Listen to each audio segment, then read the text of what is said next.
Audacity on my own? Nope, we're good, man. We're good. Sure. Yeah. Okay. And we go live on Sean's channel and just BS for a little bit. So all right, great. We're not even actually recording yet. So stream should go. Usually we check it out on YouTube Gaming. It's usually it looks you're good. Best it's over up. There. It's up. Mute. Right. What's up, everybody? What up, chat? Mesa Sean. I don't know where that Mesa Sean is tonight, guys. Mesa. He's dodging at a me. table. Sean He's dodging is you. at a table Yeah, in Miami right now, probably having some sushi. He is. I'm sure he is. So yeah, Sean is on vacation. But stream, what's up, guys? So I don't know if you remember last week we said Sean wasn't going to be here, so Sean is not here this week. However, we got Fallout Plays with us, guys, this week, so we got a good show in store for you tonight. So we'll let everybody kind of get in here. Let's see. What's up, Rebel Wild? Nicholas Gattino, what's up? Some Urban Unicorn, what's up? An urban unicorn. Everybody. How does that differ from a forest unicorn? I don't know. They're a little bit rougher, on the edges. They're tougher. They don't block. They don't. That's right. They don't poop rainbow swirly, right? That's right. Robert, what's up? Time Splitter, what's up? Look at the guy's a Canadian dick. Time Splitter, what's up, man? Of the chat live. That's pretty cool, man. You don't have a lot of podcasts that are like. It's like you're on the. We front don't. lines We're not live yet. We're not recording yet. We don't usually once we get going. Oh, this is just sort of like okay. We're warming up. We're warming them up, Fallout. We got to warm them up here. Get everybody in here. A-Train, what's up? All right. So, guys, we got a good one in store for you. Obviously, Sean is not here. You guys can see from the video. But we got lots to talk about. We got... Urban unicorns get their coffee from Starbucks instead of finding it naturally in the wild. Like it. But yeah, we got the Shattered Throne came out this week. We got some breakthrough impressions. We got Masterwork chat, Iron Banner changes. And, of course, with Fallout here, we're going to be talking some meta and some weapons and some PvP. So, are you guys ready? Do it, man. Let's do it. All right, guys. So here we go. Guardian Radio episode 269. Here we go. Welcome, everyone, to Guardian Radio, the first and longest running Destiny podcast on the net. I am your host, Mark Turcotte, and joining me this week, first up from the Dub Den, K-Dub. K-Dub, what's up, dude? What's up, boys, man? Glad to have you on Fallout. We first got to meet just this year at Guardian Con. He helped one of our followers find the Easter egg that I left outside in the what was the little area, the outside area with the bar and whatnot. I put one of those Guardian Radio stickers in a funny spot and tweeted that we were going to give crazy looking for that. Crazy all around, and they found it, and we hooked them up with a gift at the booth. It was a lot of fun. So glad to have you on, man. No doubt. Thanks very much for having me. Yeah, and like K-Dub said there, Fallout Plays is joining us this week. He's our special guest. Fallout, what's up, man? Nothing much. How you guys doing? Good, man. Glad we could have you here, dude. Tell our audience a little bit just about yourself. I mean, you're one of those YouTube videos that I always see pop up in my feed, and talking about the meta and all the things that are out there. Tell our listeners a little bit about yourself. Where can they find you out on the net? You can find me on youtube.com/FalloutPlays, twitch.tv/FalloutPlays, and Twitter @FalloutPlays. If you just Google Fallout Plays, one word, you'll find me everywhere. I'm all over the internet. I may even have a SoundCloud. Who knows? Just search for me. You'll find me. But I'm a PvP player, YouTuber, streamer. I love Destiny so much. I've been like a gamer my entire life, but I never really connected with the game the way that I connect with Destiny. The community is just so... I've never really felt a sense of community like I do with this game. So it's kind of where I decided, I just want to be a part of it. And ever since D1, the beta, I've been involved in the community, trying to help people get better at PvP, trying to help people understand the mechanics of the game a little bit better. Mm-hmm. Did you come from the the Halo background?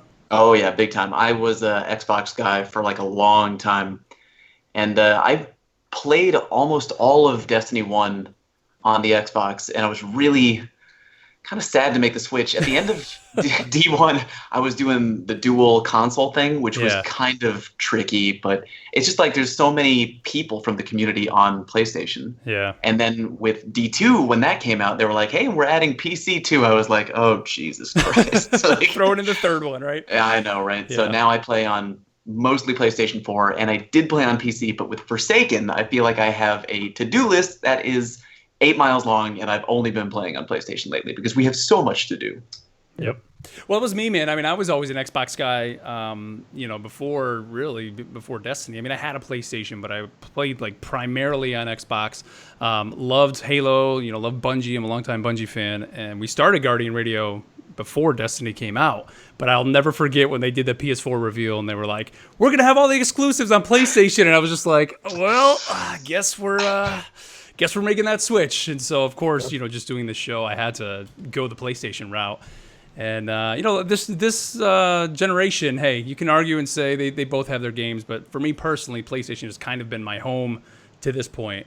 But, hey, man, I give you credit for trying to do both consoles, because that's one thing I just couldn't do. I mean, I have an Xbox One, have a PC, but to manage all those different Guardians, there's just no way I could do it, man. So, but all right, man, we're glad to have you here. I've said many times that I run 3 characters. I run my Solar Titan, my Void Titan, and my Arc Titan. Yeah, pretty much, man. Yep. But what's up, everybody here? Thank you, as always, for joining us. As many of you can tell, Mesa Sean is not here, and we have taken over his YouTube channel yet again. So Sean will be back next week. He is currently on vacation, but we appreciate him letting us stream here live. So big what's up to everybody live over in the chat, youtube.com/Mesa Sean. And as always, remember, you can follow us on Twitter at Guardians of D, and email us feedback at theguardiansofdestiny.com. But we got a packed show here this week, guys. We got lots to talk about, including chat about the meta, chat about the Shattered Throne, chat about all kinds of stuff. So let's just jump into it here, guys, with our news segment that we call Dispatches from the Traveler. All right. Well, where do we want to start, guys? Do we want to start talking about what do we got here on tap, K-Dub?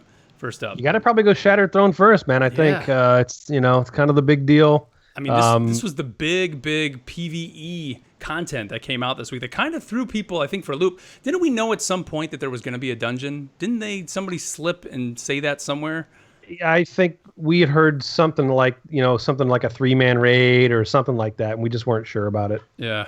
I mean, were you able to get in there, Fallout? I was, yeah. I was really impressed by how gigantic, and it was just huge. Like, I was expecting something along the lines of like a new story mission or something closer to like, you know when the Whisper of the Worm came out, and you went and did the whole Whisper thing. Mm-hmm. But when I finally found the time to go in and play it, I was like, oh my God, this is a raid. It's a raid, like a right? 3-person raid. But yeah, I got in there, but I was sort of overwhelmed.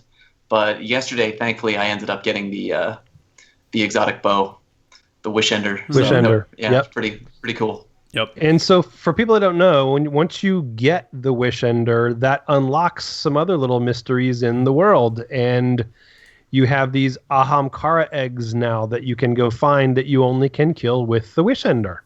And when you shoot one of them with Wish Ender, it gives you a drop. And it's usually an armor or something like that. It's not a powerful gear drop, but it is a random rolled piece of gear. There are 40 of those in the world. That's crazy. So it's also theorized that when you get done with all 40, you're going to get a drop of something special. I think what I've seen is the most accurate thing that we're going to get is probably an exotic sparrow. Similar to like the Whisper ship, but it's the Sparrow. I think it's going to be something like that. I was hoping for doing all that work, it would be something a little more than a Sparrow. But there is something else that we had. What was it recently in D2 where we had to go through? What was it? We had to go through, and we got at the end of doing all that, we got an exotic Sparrow, and I can't remember which one it was. You guys remember? I probably wiped the memory clean if that's the reward we got. It was a Warmind, right? Didn't Warmind? Didn't we have to go get that stuff in Warmind? Wasn't it? Might have been. I think there's already precedent of something like that. So I think that's the most common thing that I've seen so far. That's probably going to be. I'm right there with you though. I wish the reward would be something maybe a little. I don't know. I'm not to say that a Sparrow is bad, but like, I'd be really sad if my third exotic in Forsaken was a Sparrow. Right. That's very true. Yeah. Which that brings us to something else that's changing here shortly. Do you want to talk about that now? I just want real quick on the Shattered Throne. I want to talk about, I think, the fact that we were able to go in with 3 people. You could go on patrol. Yeah. But then once you were in the activity, you could invite in up to 3 more. So people were literally making this a small raid encounter. Did this prove that we can get 6 people into patrol? I saw a lot of people saying that, like, come on, Bungie, let us get six guys in a fire team in patrol. Like, let us do it. I mean, I don't know, even though this was somewhat of an instance, that people were in there doing that, I just hope at some point we can maybe do that, if not even give us 4 on patrol. Because I think, if anything, that's what this kind of highlighted, just how much fun it is to play with more than 3 people on a fire team. I mean, obviously, people that get to raid a lot experience that all the time. Now that we have that in PvP, people get to experience that a lot. But, man, if you can just go in and just do something fun, a fun PvE activity with 6 people, it's a blast. So I hope that's something they add a little bit down the line. I don't know. Yep. I agree. I think it's cool that we can actually do that and get 6 people into that. I mean, look, the enemies are 580 in there. You need as much help as you can they get. hurt really badly. Yeah. Well, there's people soloing it now, isn't there? I mean, I've seen all these videos of people soloing. I know, it's unbelievable. God. That's a hard no for me. I'll pass on that. Y'all have fun with the solo Shattered. Have fun with that one, people. Yeah. Right. So what were you talking about, Caleb? The master cores? Is that where you're... Masterwork course? Yeah, no, I was actually talking about exotic drop rates, but... well, let's go there, then. Because Fallout was saying he don't want his 3rd exotic and to be a sparrow. Yeah. I mean, that's something that we are seeing they are going to change. I mean, that's been feedback right from the beginning of people saying we need the exotic rates to change. I'm not getting any exotics. Currently where it is now... Where are you guys feeling with exotic drops? I mean, are you feeling I think they went from one end of the spectrum to the other. I feel bad for Bungie because, like, they always do their best with the feedback they get. And, like, I know that... Remember when D2 first dropped? Everybody got, like, all their exotics immediately. Like, you were just bathing in exotics. They were falling from the sky. And people were complaining about it because we got everything really quick. Everyone was like, oh, man, it's like the hunt is over already. Yep. And so Bungie's like, okay, all right, we hear you. Let's make it a little more challenging. I just went all the way to the other end of the spectrum. And now we're like, geez, I feel like I'm in the desert and I need a glass of water. You know what I mean? So they haven't really found the sweet spot just yet. I think they're getting close. Yeah. But I think we just need a little bit more on that dial for the exotic. I wanted to correct myself real quick. So when we were talking about the 6-man, that's actually for the corrupted strike. You can get 6 people in, which we're going to talk about that later when we talk about. I thought that was the Shattered Throne. No, that's for the corrupted strike when you're doing the Malfeasance. We'll talk about that later. Oh, I thought CC because I didn't even get. That's why this is like a 3-man raid activity. That's what I was saying when you said that. I was like, no, I'm sorry. For some reason, I thought that's what people were saying. We'll talk about that in a minute. But yeah. Okay. But so as far as the exotics go, I was really lucky. My RNG was been bananas. Is starting for the first 2 weeks. I mean, I had 4 all new Forsaken exotics drop. I mean, I got Black Talon. I got I've got the Antius wards. I got 4 brand new Forsaken exotics, which is really cool. And everybody's like, "Oh my god, I just got my first one." I think Pope just got his first one like yesterday. Pope is supposed to have good RNG. What's going on with him? Yeah, so I don't know, but so it's they look again. It's another one of those situations where something that the community is not happy with, Bungie listens to and makes changes. They're going to make changes to the drop rate on exotics, and they're going to make changes to Masterwork course. So I don't know. They haven't said what the name is. It might be uncommon cores. I'm not sure, but they're going to change how that whole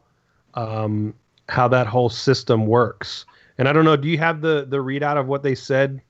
What the investment team said on that, Mark, as far as the Masterwork cores? Well, here's what I think it's in the rundown. Yeah, there. So the goals for adding Masterwork cores was to basically add to infusion costs. They said was make infusing and masterworking a meaningful choice. And I think we talked about that a little bit last week here on the show, just how it seems like that's what they wanted us to do is pick a weapon and say, this is my gun, this is my baby, this is the role that I want. I want to masterwork this thing. And because it would take you a little while and a little bit of just grinding away at the game, that was something that was your gun. You were making that decision. Now, the problem, though, however, with that is, of course, that the grind is a little too much, right? And so what they're saying is that when they created it, the definition of a pinnacle item was to put the emphasis most entirely on masterworking, and they expanded that definition with Forsaken, but they didn't update the currency. So even though they kind of kept it the same from when they originally added Masterworks, When was that? Was that right before Warmind? I think that was. It was in between Osiris and Warmind, like February last year. Around then, yeah. But they didn't give us enough reliable resources to get the Masterwork cores. So now it was like, yes, we want it to be impactful, but then it was almost too impactful. It was almost impactful in a negative way because you weren't really making that fun. It wasn't like a fun decision to make, right? You almost had to stress it out. So here's what they're going to do to address it.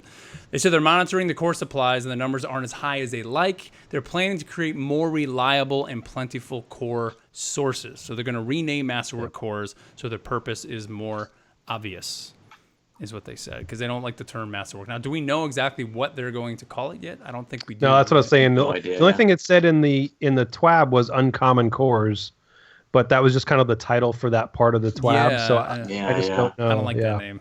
I mean, what's a good name? What do you call it? Like infusion cores? I mean, I don't know. That's good. Infusion core. It has to do with infusion, so it's not just for masterworking, and it's for infusing up your gear. Yep. I mean, I would think even if they just went ahead and just kind of added, they mentioned they want to give us more reliable sources. Make like the Nightfall every week. You're guaranteed like anywhere from like 7 to 10 cores or whatever it is. Just give us something that we can constantly be doing, or maybe every 5 Gambit matches or every 3 Gambit matches, you're guaranteed this drop. I mean, a lot of people are saying Xur should maybe offer them and they should be more plentiful that way. I mean, that's an option. Or if anything, I would say something like the 3 of Coins, but it's specifically for Masterwork cores. So when you put on this medallion that he sells, Masterwork cores could just randomly drop. Well, plus as many bounties as we're doing, aren't there Masterwork bounties?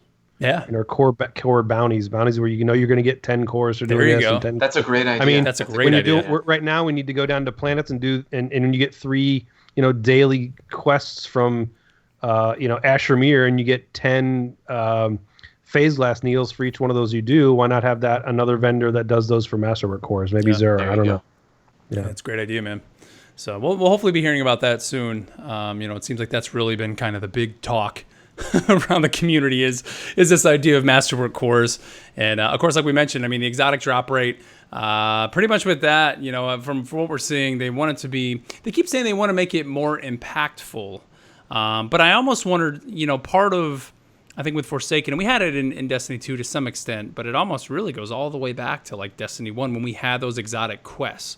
And it seems like a lot of the exotics in Forsaken are built around quests, which is awesome. I think it's a great way. It gives you that direct line, that path to get the exotic. But because we have so many, because I mean, think about it. How many exotic quests do we have? We have the Ace of Spades, right? We have the Wishender, right, is one. Chaperone. Whisper of the Worm. Whisper of the Worm, right? You can throw that in there. Malfeasance, right? Yep. Malfeasance, yeah. Wishender isn't really a quest; it's a reward at the end of it's a reward. Activity, right. And then the 1,000 voices, right, comes from only that one space. So there's 5 or 6. How many other weapon exotics do we have that aren't tied to activities or quests? Not that many, right? So yeah, I mean, I don't know, honestly. Is it more armor that's tied, I guess, to the random drops? So I almost wonder if maybe that's the issue is because we, people keep saying they keep getting, in the TWAB, they mentioned you get your 4th fighting lion. Well, yeah, because that's one of the exotics that doesn't drop from the quest. Drops. You're going to get, that's just what you're going to keep getting. So you have to relook at the loot table, maybe that's because the loot table is filled with all of the old ones plus some of the new ones, and you can only get specific ones from activities, and that's going to obviously make the RNG a bad situation for the new stuff. I mean, I got Black Talon from leveling up Banshee. I was just turning in packages. I was like, okay. I turned in like 5,000 gunsmith material, and I didn't get one exotic. Dude, I didn't get nothing either, man. What the heck? So I got Black Talon. Yeah. Yep. I was so excited. I'm like, yes, because I saw all these people posting all their videos of them getting stuff. I'm like, me too. I was like, I'm getting nothing. How could I not get something with 5K? 5,000, dude. How did you not get anything? I have crazy. No idea. Sony in chat's asking why Xur isn't selling new exotics, and I think that's because of the plan going in right now is they wanted you to get only the new Forsaken stuff from gameplay, but they've acknowledged that they've made it a little too rare. So I don't know if then that means maybe they will add that to Xur and it's a random thing and they'll add those things into the loot table. We'll see. I mean, I almost wonder because Xur also is accessible by people that don't have Forsaken, right? unless he's on a location maybe. Which does he even go to Forsaken locations? Have we seen him on the Shattered Shore yet? Or in the I don't think I've seen him there yet. No, and I don't know if we will, because they want him to be accessible for everyone else. Everybody. I could see potentially like when the first. What's our first DLC that's coming out with the Armory, Black Armory or whatever it's called? Black Armor. I could see where maybe then at that point, because that's going to bring some new exotics and weapons and gear. At that point, then Xur starts selling the stuff that we could have got up to that point. So he's always going to be selling stuff that people could have gotten already and didn't get. So right now, people that are getting these exotics, you have almost an exclusive time period of being able to have those weapons. But I don't think he'll ever sell any of the quest stuff. I mean, you're never going to see him sell the Ace of Spades. No. It's always going to be just those random armor drops and things like that that we're going to get, which is how it should be. I think that's right. Well, real quick here before we move on here, I want to thank our first sponsor, and that's On Air PC. If you guys are looking to game on PC and stream your gaming on the net, On Air PC is a great way to do so. All you need to do is give them a call at 330-850-1525. Give them a call. You can see the number up on the screen. You can also see it in our show notes. Call Ryan and the crew over there, and those guys will sit down with you, see exactly what you want to play on your PC. They'll figure out what platform you want to stream it on, and they will build the PC custom for you and ship it out to you. So you're not just going on a website, clicking a drop-down box, clicking the most expensive PC on there and thinking that's the right one, the best one. No. Ryan and these guys, they'll build it for you with On Air PC. They'll play on it for 24 hours, send it out to you, get back on the phone with you, and help you set this thing up, and you'll be streaming live on the net.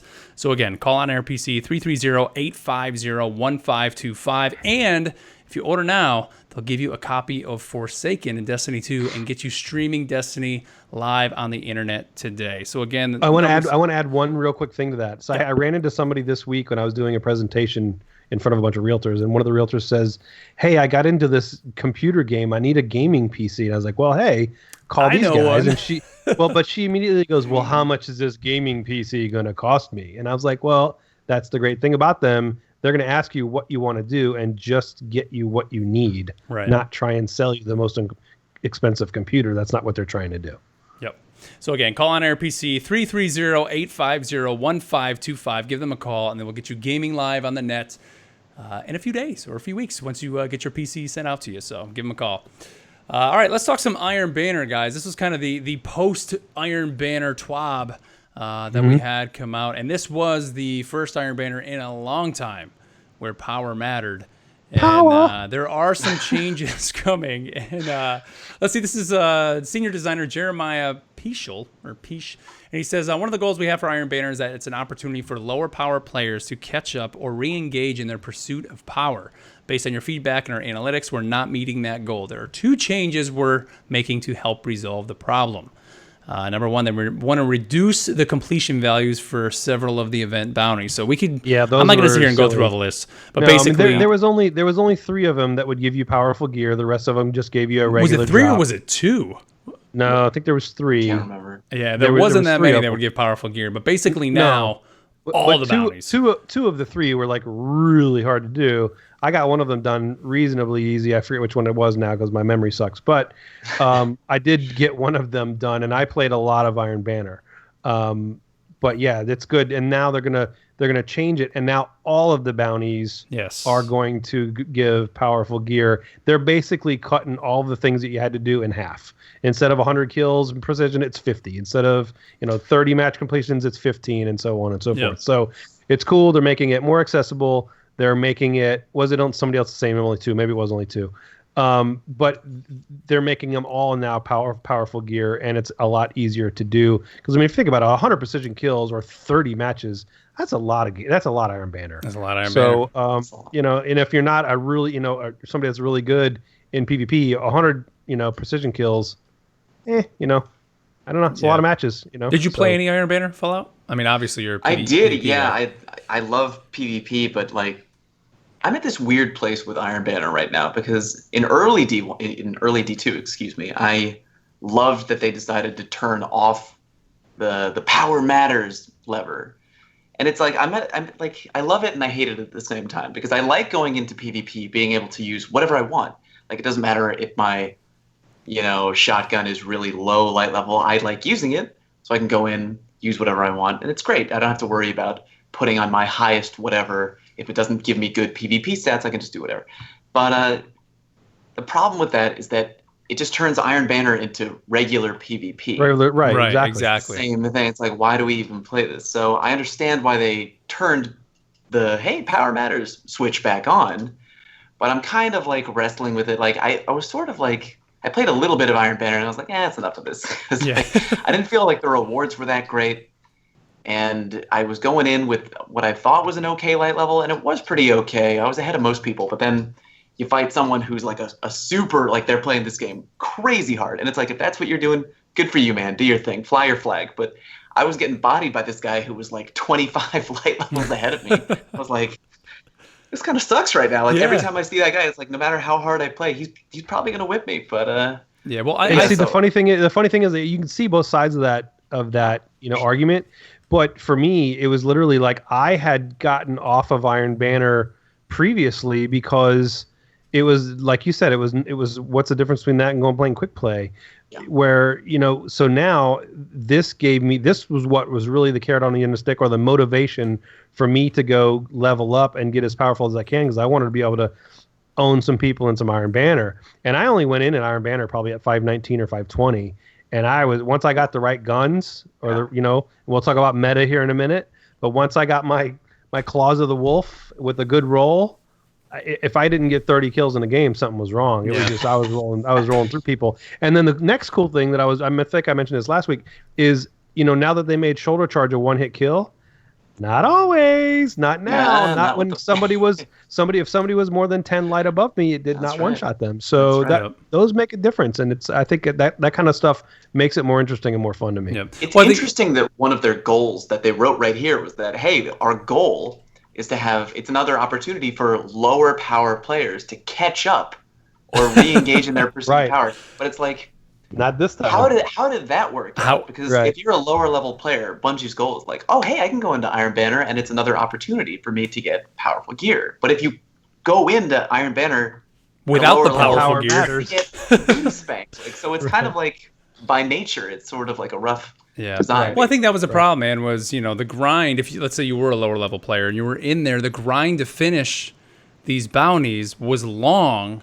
And like you said, the rewards weren't really there. And really, at this point in the game, for many people, the reward isn't even necessarily the specific shotgun or the specific auto rifle. It's, I just need powerful gear. I need anything that's going to give me powerful gear. And by grinding as much Iron Banner as you wanted to, you only really had 2 shots at powerful gear. And it's like, otherwise, I can go and do all this whole plethora of all these other options throughout the week and do all these other things. Why am I going to waste my time in Iron Banner?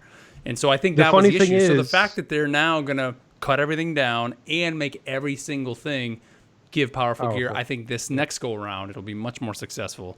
And at that point, a lot of people aren't chasing as much power because a lot of people will be that much higher at that point. And it'll just be fun. I think the target that they had on their eye was random rolls. Because the reason that I got back on the Iron Banner wagon last time before Forsaken dropped, because they said those Iron Banner tokens will be good with Lord Salad Bar when we get into Forsaken. So I went and grinded like crazy and got like almost 300 tokens for Iron Banner and went in and was just turning those in and getting guns and looking at the rolls, which is how I got my Claws of the Wolf, which then I infused up and even Masterwork that thing up to like 6 and went into Iron Banner, and that's the gun that I used in Iron Banner. But if it didn't have random rolls, this really would have been awful. But I think they had their eye a little too keenly on random rolls and not so much on powerful gear. Yeah. So I think they've seen that, and now they're going to balance that out. And I think, random rolls is awesome and it's a lot of fun. And I still didn't even get the perfect roll, or the God roll, if you will, on my Claws of the Wolf. But we'll have Fallout talk about God rolls here in a minute. Sure. Well, look at it. They threw a little graph in here, and I consider myself, I'm decent at math and good at graphs, but what are we looking at here? I mean, is this kind of just showing basically us 10%? Yeah, Forsaken is kind of basically. 10 light basically meant 10%. Which is kind of what I saw when I was talking about my shoulder charge, because they made shoulder charge just enough to kill you with a one shot. But then, so if you were 10 light more, that 10% damage reduction that it brought, if I was 10 below, didn't kill them, and they had this much health left. Yeah. So if I was able to follow up with something, great. But if they were using a shotgun, I'm dead. So, you know, it was just one of those things where that 10% it was a difference. And if you were 20 or 30 or 40 light, it started adding up. For sure. Yep. All right. Before we talk some God rolls, let's talk about this new PvP mode that is out. And that is Breakthrough. And hey, I'll tell you, this mode is so great. I think I'm the only one that played it. And I played what, a match? Out of the three of us, one of us has played one match. You know, I'm so embarrassed. I love PvP. I try to play as much as I can. I don't know. I wanted to sit down with a full, like, my real, you know, usual crew of PvP players. Yeah. But one of those people is my girlfriend, and she was out of town, and I just didn't want to play without her, and I was busy doing other things. Like, again, we have so much to do with Forsaken. Well, that's the thing. Like, just looking at Reddit, looking at my Twitter feed, no one was talking about Breakthrough. No one. It was all... And it's not because it's a bad game type, I'm sure. From the people I've talked to, they're like, yeah, it's fun. It's great. Like, just... There's so many other things to do. Shattered Throne and the raid. And, yep. People were probably like me, where you dabbled in for a match or two, and then you were just like, oh, I have all these other things to go and do. And, you know, it's a cool mode. I actually like it better, I think, than Countdown. But... you know, I don't know. It just I don't even know the name of the map I played on. It was one of the new maps, but the match seemed to go very fast. It was just like a quick. The center control point basically opens. One team pretty much dominated in there, and it did go back and forth. We went all the way to the very end, and it just was one team would get the quick cap and basically wipe the other team out, and then you have however many seconds, it's like a minute basically, to get to the other side and capture that control point. And it seemed like the match just flowed much quicker than Countdown normally does. So if anything, from my perspective, I like it more because of that, because it's a little bit of a quicker match. But you know, it did actually kind of remind me of like a one bomb plant from Halo. You remember like one bomb back in the day? Felt kind of like that. So, but it was like almost like a neutral bomb, if you want to say. Neutral bomb, yeah. But and I actually thought like one team or one person on the team would get the breaker, because they kept saying that like you have to basically get into this other team's vault, I think is how they were kind of phrasing it, which there is no vault. It's literally just a control space. But I thought maybe one person on the team would pick up the breaker, but that's not how it is. It's anybody. So the whole team, anybody goes and stands in that control point, and they can just cap it. So really? I think that would be kind of neat if they did like the one bomb or neutral bomb thing they used to do with Halo, where it's once you get that control point, the breaker spawns and one person on your team gets the breaker. Even give them a little bit of an overshield, and the rest of the team has to kind of protect them going in, and then basically so kind of like a slower version of what was that game type from D1 that I missed so badly? Not Rift. Are you talking about Rift? Yes. I mean, Rift to some extent, sort it of was kind of like that. But like you're talking about like that, except instead of running it and insta-dunking, you actually have to plan it and then defend protect it. you and I'd play something like that. It's neat. You know, it's a cool mode. It's in competitive mode now. I think by the time many of you hear this, it's just going to be launched in a competitive mode, because it was in its own playlist now, which I'm sure it's going to rotate just like all the other modes do. But we'll see. We'll see kind of how it plays out, and if the competitive scene kind of gets on it. But the maps, did you get into any other PvP and get to check out any of the other maps that released this week? Or no? I played a bunch of the new maps. I like the most of them. There's one that I really don't like. It reminds me of Thieves' Den from D1. It's very, it's like the compartmentalized. Tight, compartmentalized. There's like caves and it's a very scorny map. I don't know what it's called. I think that might be the PlayStation exclusive. I think too.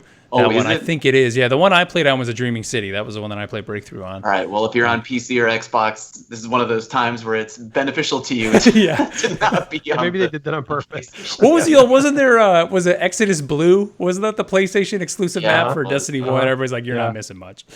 I like that map though. I know, because we played it a lot. Yeah, man. Yeah.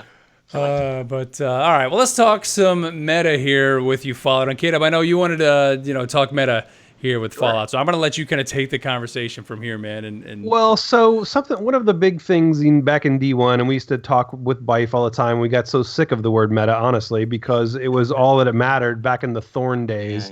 And if the things weren't if you weren't playing something at the top of the meta, you had no shot. That isn't the case anymore. That's the cool thing about what they fixed with Destiny, is that you can play different play styles and use different weapons, but now with random rolls and god rolls and things that you can get, it changes the meta depending on what gun you're using and what play style you're using. So Fallout, I wanted to get to you as to what are kind of your top of the meta guns, and what would be the best role for those in your opinion in PvP? That's a lot. That's a big question. That's a big old question. We'll break that down into bite-sized chunks. For weapons that I like right now in PvP, I really like hand cannons, shotguns. Let's get this out of the way right now. Shotguns are crazy powerful. Right. If you're playing even a little bit of PvP, you know that shotguns are usually the way to go. If you're on PC, you're probably going to find a lot more people than normal are sniping, because sniping is easier to do. It's more fun to do with a mouse. Right. But the problem with snipers is that when you're using a sniper and you're taking incoming damage, your flinch is very extreme. So it's not like a game like, for us classic gamers here with Halo. Certain Halo games, you're scoped in with the sniper, you take damage, you hardly flinch at all. And you can, if you're accurate, you can hit them right back. Right. But if you're using a sniper in D2, that incoming flinch is really extremely big. Yep. And the shotgun, because you just spawn with ammo for a shotgun, and it's so, if you have a good roll on a shotgun, which is not hard to do because there's so many, you can even just pull a classic one from your collections, and you're already good to go. And you can just ape right in, bam, just be aggro on people. But shotguns are fantastic right now. Hand cannon's very good, and pulse rifles. I'm actually really enjoying pulse rifles a lot. Yeah. Those are that's my closet. That's my Closet of Wolf, and it was really ridiculous. Yeah. And I know that Bungie has even stated that they're gonna. They've even stated that they're gonna come out with a buff to scout rifles. Yeah, which is great. So that I'm looking forward to that. But so what if you're? I saw you did a god roll on, I think, Trust. I did. Video, and then what else? What else do you like? I did one on Right Side of Wrong, right? I did the Trust God roll video, the Right Side of Wrong, and what was the other one? I think it was a shotgun, was it? I can just look it up right now. I too have a terrible memory, boys. But on Trust, something that Bungie explained back in D1 is that range means more than anything on hand cannons, and it's not just to how far it goes before there's a damage drop off.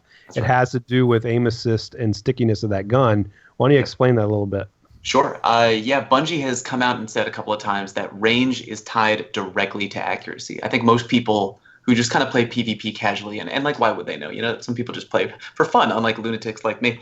But they just think that range is tied to damage drop off, which it is. But the further you're standing away from an enemy, if you have a high range, you're going to be doing max damage further and further away than you would with a short range gun. But again, especially if you're playing with a controller, that feel when you aim and you move over a player's head, and when you're strafing with them, you get that feeling of stickiness. It's tied to aim assist. And if you have a really high range stat, you're going to be way more sticky, and you're going to land your shots more often. And that's why for my god roll videos, it all depends on the weapon specifically, what it can drop with, and the type of weapon in general. So for hand cannons, unless it's a gun specifically designed, what's a gun that's the last word? The last word, even though range is important on that gun, but it's a gun that's designed meant to be hip fire, to be different, hip fire. But from every hand cannon, you really want a lot of range, because that's going to make you more accurate, and especially if you're playing on,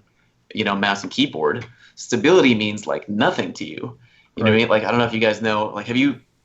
Do you guys play on both PC and? I have it on PC, but usually when I do, I play with controller still. So you can feel the difference definitely, but you can. Next time you're on PC and you have your controller plugged in, take any pulse rifle, okay, or auto rifle or SMG, and just shoot against the wall, and then just don't touch the joysticks and let it drift all the way up, because when you have a controller there, that stability is going to make a big difference. But then unplug the controller, same gun, don't move, just click the mouse button.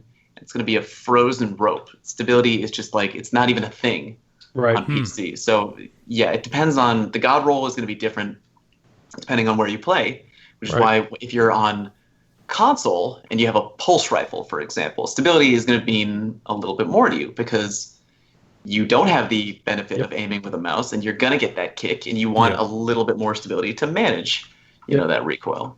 Yep. What else did you ask me? Let's talk about specific weapons. You guys want to talk about that? Specific weapons that are really fun to use? Have you guys been using the Chaperone at all? I'm halfway through that quest. I haven't yet, but that thing is ridiculous. I got one-shotted from scout rifle around the corner. I was going to say yes. Down the block. It's ridiculous. I usually use it on my face if somebody just blasts me with a gun. What's the new D2 map that was from D1? That's the long sniper map. You know what I'm talking about? It's Pantheon. Pantheon, right? It's not called Pantheon anymore. People were sniping with Chaperone on Pantheon. So I love that gun because you have to be accurate with it. You know, it's not like just a spread shot. Right. Gun. No. You can just fire it's a slug. Right. Yep. Yeah. So the Chaperone is incredible. If you're really accurate, highly recommend you go with the Chaperone. Yep. The Luna's Howl, that's not a gun that everyone can get easily right away. For those of you listening, if you don't know, if you go in and play the competitive PvP playlist and you complete the quest line from Shaxx where he gives you like a red card, kind of. There's two. There's an orange card and the red card. If you do the red card one and you do that all the way through, you get the Luna's Howl hand cannon, which is a really, really terrific hand cannon. It's a 180 RPM, so it shoots very quickly. And normally the Achilles heel with the Luna's Howl is, or with the 180 RPM hand cannons, is if you shoot quickly, it's not going to do a lot of damage. But with the Luna, you get 2 headshots, and then the very next bullet out of your gun is going to be like supercharged. You know what I mean? So you can 3-tap people very easily. 2 head, 1 body with the Luna's Howl. Really great weapon there. Yep. What else do I like a lot? What about just legendaries, not exotics, but really good legendaries? Really good legendaries. Do you guys like shotguns at all? My favorite shotgun still is the Deadpan Delivery one. Do you have that in your collections? You should take that. I don't. I've been using Balligant, and Balligant is good. Yeah. What I recommend is if you want a good shotgun to pair, the Balligant and the Deadpan Delivery are always fantastic options. It's like you can't go wrong with them. So depending on what gun you like for your primary, you can then pick the corresponding shotgun to back you up, because the Balligant is in the kinetic, the Deadpan Delivery is in the energy. So if you like Ace of Spades for your primary weapon, go with the Deadpan. If you like the Luna's Howl legendary hand cannon, then you go with the Balligant. You pair it like that. Yep. Nice. Yeah. Yep. Tell me about you made the video on the right side of wrong. I mean, what is it that made you make a video on that? Usually I just ask people what they're looking for, and whatever people tell me, the guns that they feel like they're enjoying using, then I'm going to go for it. And a lot of people told me that they were enjoying. Because I was going to say, man, that's been even not really my PvP weapon, but my PvE weapon of choice. And that thing's just Rampage and Outlaw, just constantly, you shoot, and just reloading that thing. It's doing tons of damage. I love it. Like it is, even though it is in my energy slot, I'm constantly using it. Like that's my primary, basically, that I'm kind of using. And that's the pulse, right? That's the pulse. It's kind of like a mini. Because I got the wrong side of right, which is the scout. Right. There's the wrong side of right. That's the wrong one, Kato. It's the wrong one. It's the wrong one, right? It's almost like a Vigilance Wing, because it shoots 4 bullets instead of 3. It's in between a Vig and a regular pulse rifle, and it has a corresponding like cousin weapon. So it's called the Go Figure. And that's in the kinetic slot. So if you like the right side of wrong side of right? No, right side of wrong. And you want one for the kinetic, and you go for the Go Figure. And that one can drop with Kill Clip, which is really fantastic. I've been using that in Gambit and PvP. I was just going to say, dude, my Go Figure is my Gambit weapon. It's my kinetic Gambit weapon. Beautiful. No doubt. Yep. Always. Fun stuff. All right. Well, anything else made of wise, Caleb? We're going to throw at No, I mean, really, it's just I like hearing what's, right now, absolutely hand cannon, shotguns, and pulse rifles are at the top of the meta. Not talking about exotics. It's going to be interesting to see. That's the most fun, and that's the reason that I always had vault space in D1 is because of the meta changes. Because the meta would change like every month, and so this gun that I had, which sucked, that I just had sitting in my vault, now is an OP weapon. And so, thank God we have all this vault space now. Can I pay you to hang out in my Twitch chat? Because every time I go to my vault, my Twitch chat is like, "Follow, what are you doing, Howard? Like, your vault is so full. Why do you have 5 different versions?" Because the meta changes, and then if you don't have it, then I did. Well, because you know what, and that's a sign of someone that played Destiny 1. Like, we remember that. We know that. Destiny 2, we're finally getting this now. We didn't have it for a whole year, basically. The meta never really changed kind of throughout it. All right, well, real quick here, before we get on to one exotic weapon here that I do want to talk about this week, let's do and thank our last sponsor here, and that is our good friends over at Gamer Goo. That's right, Gamer Goo is a goo or cream that you can put on your hands to stop you from having those sweaty PvP matches. They have 3 different scents. They have the cinnamon, the orange, the peppermint. Caleb and I have been wearing this stuff now ever since Guardian Con. This was we actually met those guys over there at Guardian Con, and we partnered up with them. And if you want to get yourself some Gamer Goo, some free Gamer Goo, you go to gamergoo.com. They have some free samples over there. Or if you want to get your hands on some because you want to get a bigger tube like this, make sure to use our promo code Guardian. You get 10% off your order. And like I said, you could try it out for free. It works great right now. Hey, Breakthrough is a new PvP mode. We got Gambit out there. Everybody, hey, we're going to talk about right here in the next few minutes about the Malfeasance. Is that how you say it? Malfeasance? Malfeasance, yeah. Malfeasance. The Malfeasance quest. And when that boss spawns, you want to talk about one of the sweatiest things right now in D2. You better that be is doing when it. you need to burn that boss down. GamerGoo can help you out with that. Go to gamergoo.com. Use our promo code Guardian. Get yourself 10% off your order over there. And like I said, they also got some free trials over there. So again, gamergoo.com. Use promo code Guardian. Get 10% off. And you will get rid of those sweaty hands today. So let's talk about this, guys. The Malfeasance quest has been found, and the spawn for this is basically you need to be playing Gambit, and you need to have a certain primeval spawn, and then burn it down before the other team does. Yeah, lovingly nicknamed by the community either the meatball or, can I say butthole on your show? That's fine. It's too late, I already said, or the butthole. Did either of you get it to spawn? I could not get it to spawn, dude. Nope. I've seen people say they played for 10, 11 hours. I was going to say, man, I've seen people. All day. And it's just ridiculous, the spawn rate on that thing. But even worse, and then Caleb, I've seen people say my third match I've had it spawn, and it's like... But here's got it to spawn on the first one. He did. Here's what's worse.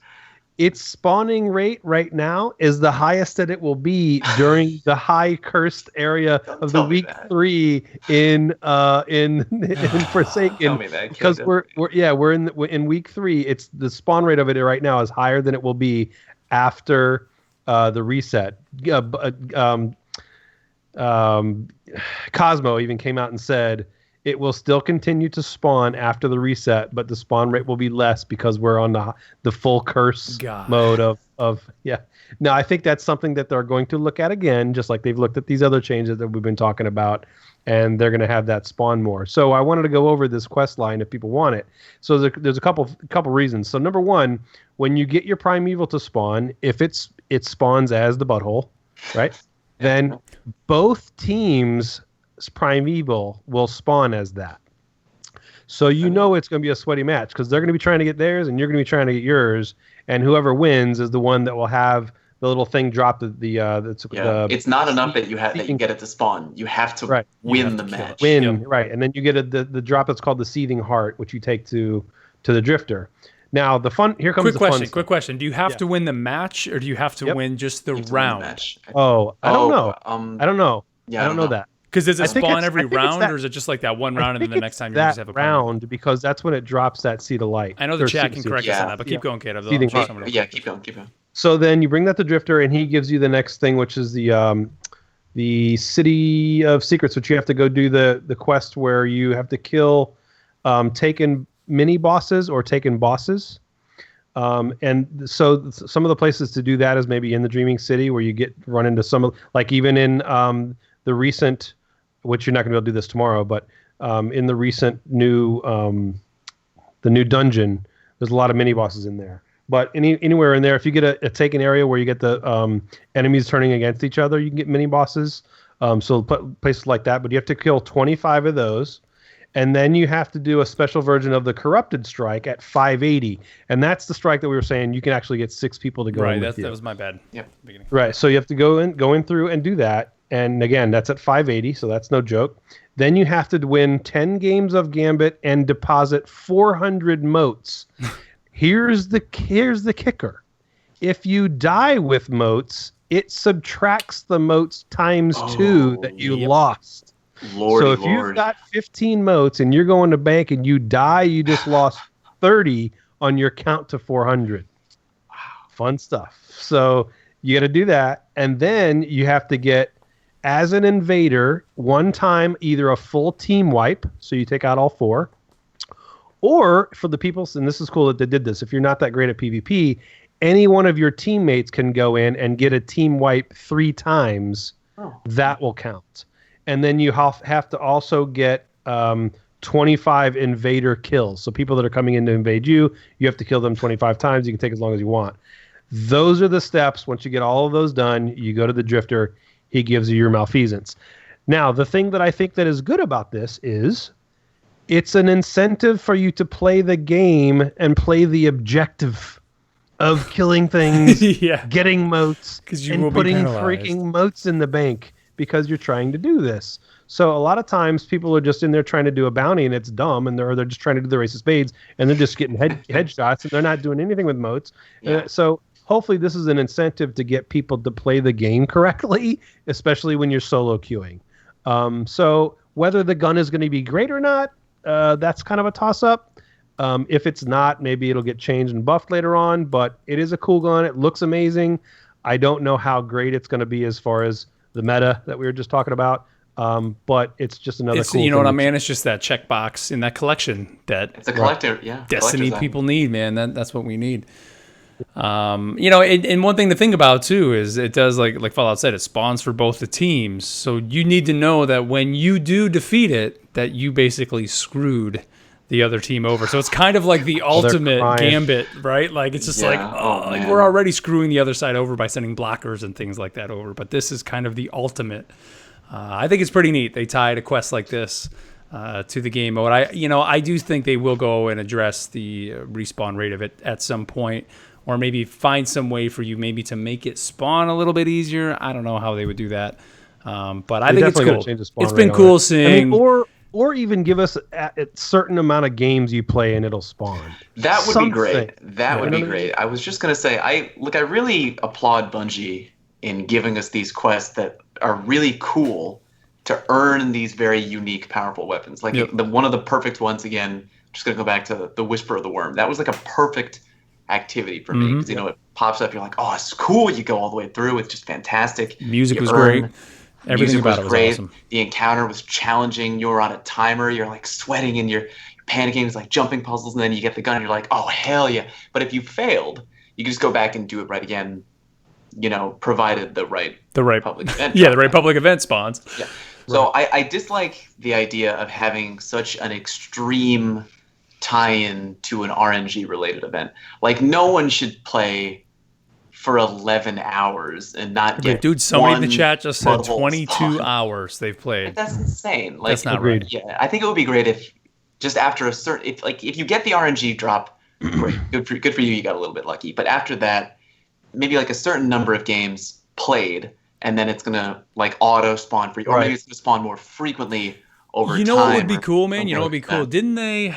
What was the Rat King quest? Didn't you have to have somebody else that had the quest in their inventory? How did that all work where you had to do like the strike? You had to go in with other people at the same part in the quest that you were at, What if they did something with this where if you had someone in your fire team that had the Malfeasance, you had like a 50% chance higher rate or something like that. So it almost was like, and what kind of brought it to my mind, and this is totally nothing to do with Destiny, but like Elder Scrolls Online, when that game first launched, and you could become a vampire or a werewolf, and you had to basically be bitten by a werewolf, and it just kind of spread throughout the community. That would be cool, because then it's like, here, come over here and bite me, right? Yeah, but then that would be cool. It's like, all right, you have these people who have the Malfeasance, and then they can go help other people get it, and it just spreads throughout the community, makes people play together, work together. Yeah, that would be neat. Once you have the quests, you still have to earn it. Still got to get it, It's still going to be difficult. You still have to actually go through and earn it. So like just having that behind a curtain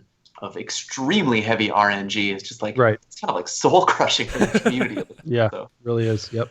I think that may be a neat way for them to do it, but we shall see what they decide to do. But all right, well, I think that's it for the news. Let's move on here to our clan spotlight, the part of the show every week where we give you guys a clan. So if you're looking for a clan, right now is a great time to do that. Hey, we're talking about the Malfeasance. You can play Gambit best basically not playing solo and playing with a team, and what better way to get a team than being in a clan. And if you want to have your clan spotlighted here on the show, you can go over to our website, theguardiansofdestiny.com. You'll see the form over there, or you'll see it in our show notes. Fill out the form there. You fill out a little bit about your clan, and you may have your clan spotlighted here on the show. So, Caleb, who do you have this week, man? This week we have a PS4 clan, the Lords of Divinity. Says, hey, Guardians, our clan started at the end of Season 1 of Destiny 2. As the founder, I gave my old clan to my good friend so I could expand the same ideals that the old clan has. I think maybe they ran into the max, and then he's spread it out to another clan. We have a very good relationship with all of our members. We help each other grow in the light and conquer the challenges we all face in Destiny. We strive to bring out the best in each and every one of old and new members. Consider us as a family away from family with no drama. We definitely aren't a sweaty group of people. We love to laugh and joke with everyone and really build friendships. And we also give our members encouraging advice when they are experiencing something tough in their lives, which, hey, that's the same thing happens in my clan. We are 85 deep, and we want to keep growing. We have 18 active every day. So while they have 85 members, as far as people that are on and active every single day, they have 18 people on at all times of the day, and there's always someone on willing to help join you or help you. The only requirements that you have to have is loyalty, respect, compassion, maturity, patience, and determination to be great. I like that. I don't know a lot of those people, but I like that.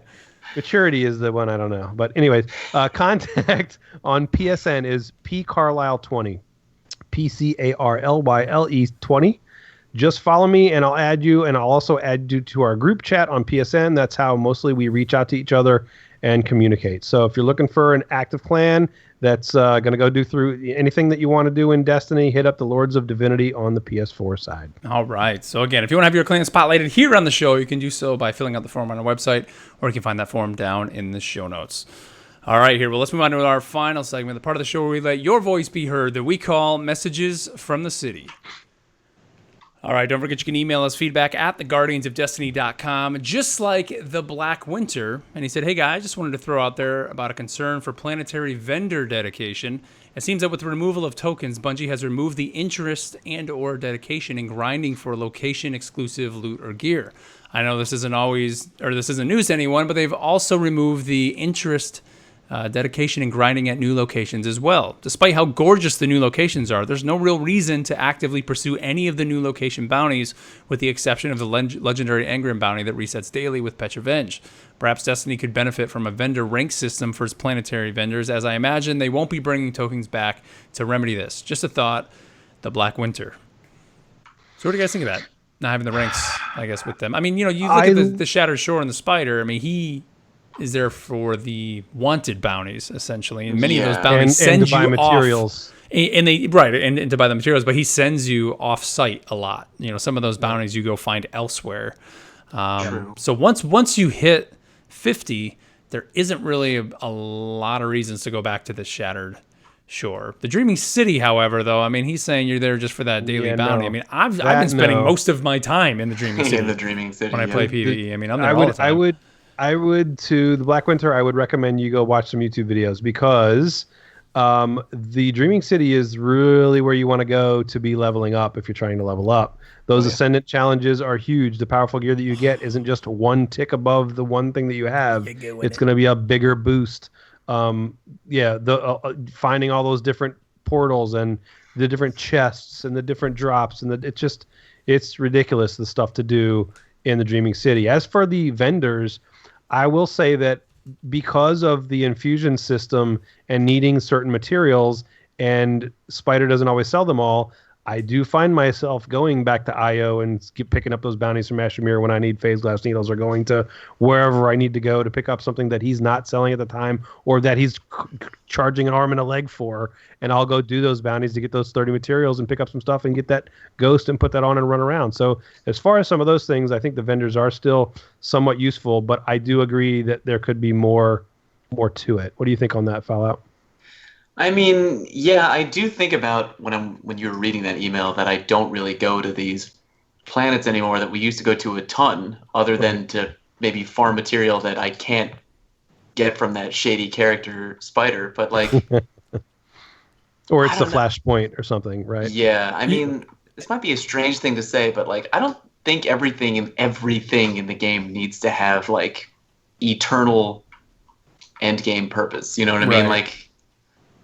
It's how far are we going to get in Destiny where it's hey, there's a robot at the tower who's sweeping, he's not offering any end game level gear. Like, want to give him a raid. You go talk to him and he gives some. Like for me, dude, I understand where he's coming from. But right now, for me, the vendors in the different destinations have been the bounties, because I always do that Petra. Or what? Wait, is not Petra? No, Ikora does the 20 bounties you need to do every week. So that's where I go. I usually just pick like one day, and I'm like, all right, well, I do all my Petra bounties first, and that's usually like 7 or 8, whatever it kind of gets me to. And then once I have that, I'm like, all right, well, I'm just gonna go to each location and do like 2 or 3 of the easy bounties just to quickly knock this one out.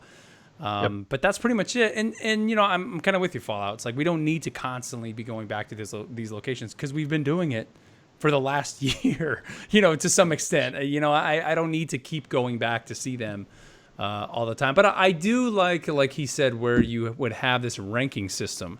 That was one cool thing that I think definitely Destiny 1, where it was like once you hit rank 50 or, you know, whatever it was, you might have this ship drop from, and more, that was almost tied more to the factions, right? Where you'd get that Dead Orbit ship to drop, or New Monarchy ship. If they did something like that, where there was something that was very rare that only dropped from those vendors, that would be cool. And that may be a way just to make them more meaningful again, and say, all right, well, if you hit rank 50 with this person by doing their daily bounties, you will get X. I think that'd be kind of neat, but that would be more for the people that just want to be the completionists and the collectionist out there. But I think right now they're kind of filling their role, because there's just so many other things to do in the game. Let's see, we got one more email. This one comes to us from Big Daddy Plaid. He says, hey guys, love the podcast. I'm a professor marine biologist that studies sharks and stingrays, but I work for a university in Western Mass. Yes, I said Western Mass, nowhere near the ocean. Your podcast gets me through my 2-hour commute to the coast. Anyway, let me get to the point. Let me get to the point. Destiny is definitely in a much better place since Forsaken has dropped. We haven't hit a dry spell, and most activities are much better than they were. Yet there is one area that I feel is lackluster: strikes and the loot they provide. One feature of the Taken King that I loved was the strike-specific loot, not Nightfall strike-specific loot. Having novel loot that was tied to a strike was great. I played them over and over for each item back in D1. Personally, I feel that tying this type of loot to the Nightfall is a mistake. Getting a fire team together to play Nightfalls over and over can be difficult for some of us, and I would rather grind strikes with matchmaking for the strike-themed loot. There could also be more Baron-themed loot. Imagine a Trickster-based grenade launcher with the option to make grenades in the shape of heavy bricks that don't explode until you release the trigger. Man, would that be fun in PvP. Oh my god, that's amazing. He says, I'd love to get your thoughts on these topics. Big Daddy Plaid. He's an Xbox that would be One, sick. Imagine that if you had a thing where you shoot it man. And it shoots out a heavy brick. Funny. Every single person that sees a heavy brick, like you shoot out an they all exotic go, or an exotic. It's even worse. As rare as the RNG for exotic. Oh my god! Because they drop. I've never seen one drop in Crucible. They drop in Gambit. Because you imagine somebody would be freaking out and they go over there. That's where I got one my shot. Bam. Yeah. That would be great if it was just like a set it and forget it type thing, where you just fire one brick on the ground and then you're just like, I'm done. You shoot it next to a heavy thing where you pick up the heavy from the wall and you put an exotic there. Yeah. So somebody goes, I'm going to get heavy and an exotic. Woohoo! No, sir. Boom. So hilarious. I agree with him about strike specific loot, because that was, that's something that it's almost surprising that it's not in there right now, because, for people like he said that can't get the group together to do the Nightfall. The strike specific loot was a great thing to grind for. Even though you're not really getting powerful gear out of that, you're at least getting that collection completed, which a lot of people liked, and a lot of that gear was neat. It was themed to the bosses. With certain roles that you get, like that helmet that we were always grinding through with la cool, that we always wanted to get. That helmet, that thing was awesome. It looked cool. You can get a random roll on it. Maybe it's something you want to infuse. I absolutely love this idea, and yes, I agree with you. There should be strike specific loot. I feel for this guy. This Big Daddy, Professor Big Daddy Professor Plaid. Big Daddy Plaid. That's right. Yeah, Professor Big Daddy Professor Plaid. It's because you want to go in whenever you want, whenever you have the opportunity to go into a strike and get something cool that you have on your checklist that you really want to pick up. That being said, I completely understand why Bungie has done it the way that they've done it, right? I mean, like, anytime... I'm just imagining a scenario at Bungie where someone's like, hey, yeah, so we're going to let people go into strikes whenever they want to get the specific gear, right? No! Only in the Nightfall. Taking this content, we're stretching it out, baby, as far as we can stretch it. No dry spells. But it would be cool if they changed it up and let us get that loot not going in via a Nightfall. I mean, even, dude, even if it was just like class items or something, where it was just like, where it's not necessarily game changing in terms of a weapon, just almost like a cosmetic something that you could get. Or you know what? Right now, I mean, what is a little ghost? What do they call those things? The projections. The projections. Even if it was just like something like that, like a cosmetic item you could get from the strikes, it's just something else for people to go in and grind for there that maybe can't always be doing the end game content, like a Nightfall or something like that. What if each strike had 2 pieces of loot, and one you could get by doing either the strike on its own, or you could get it from the Nightfall, and the other one you could only get from the Nightfall? Only from the Nightfall.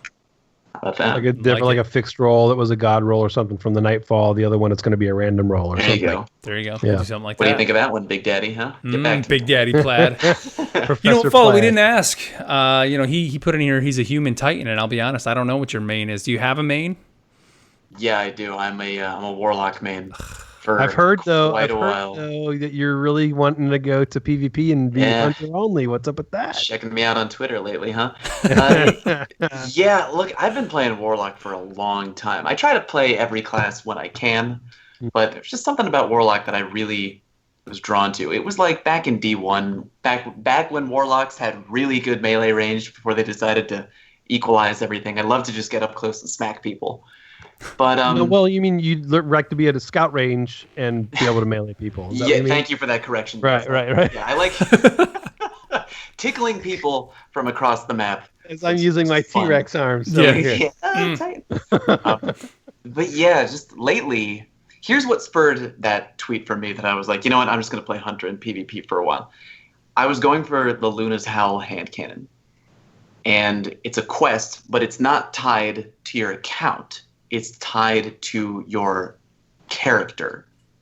So I began the quest on my Warlock because that was the character I was going through Forsaken with first. And now that there's so much to do in Forsaken, I felt like I can't go back and start a new character right away. Like, I still haven't even finished the campaign on my Titan yet, that poor guy. Just because, like, every week I'm trying to get my Warlock to a higher light level. Yep. So much to do.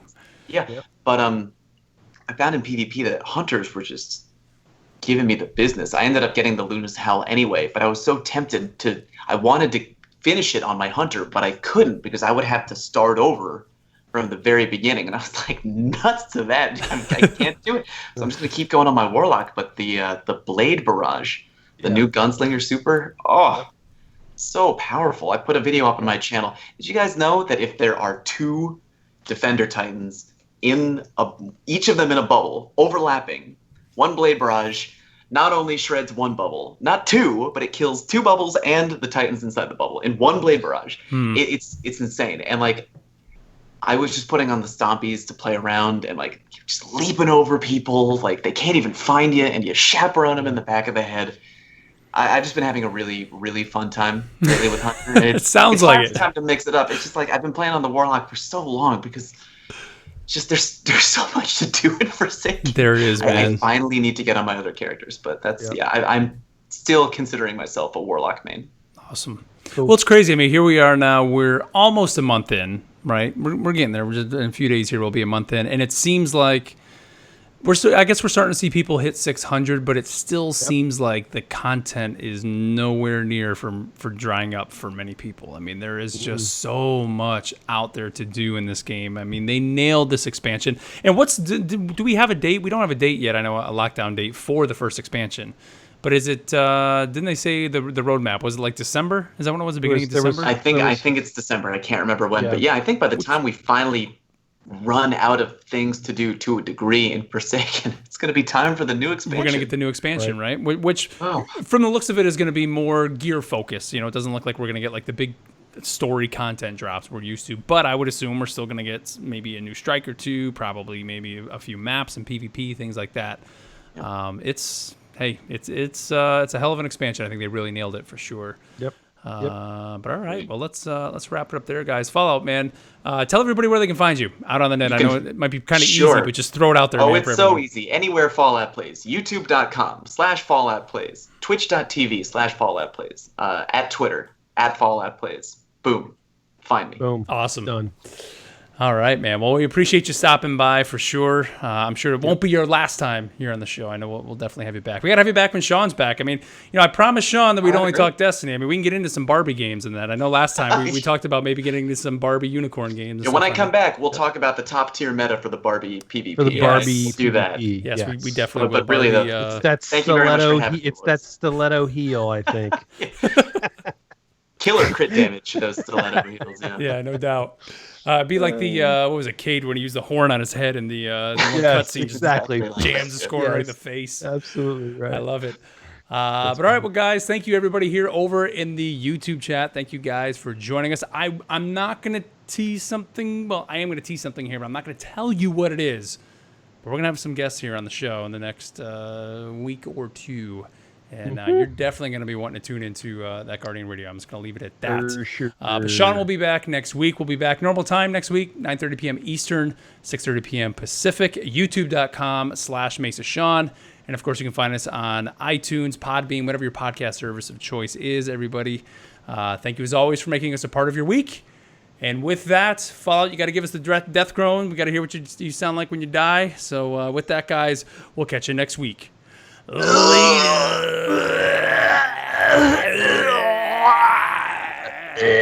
He's saying, you didn't kill me, I just jumped over you with stompies. And then shot you. With the chaperone, you bastard. All right, stream. Thanks, guys. Thanks for joining us here. Hashtag maybe to the end, Rebel Wild. Somebody gave a little, who is it? Big thanks to Antagonize. Thank you, man, for donating. Oh, to the he's channel. great. Yeah, for a little, dude. You know him, right? He's on Destined. They're one of the most hardcore PvP clans, and they don't mess around. Oof. Sweet. Yeah. All right. Well, thanks, dude. Thanks for donating to Sean's channel. He said GG's to you on your Luna too. That's awesome. Yep. All right, stream. We're gonna cut it there. Thank you, guys, and we'll be back next week. Sean will be back too. Everybody.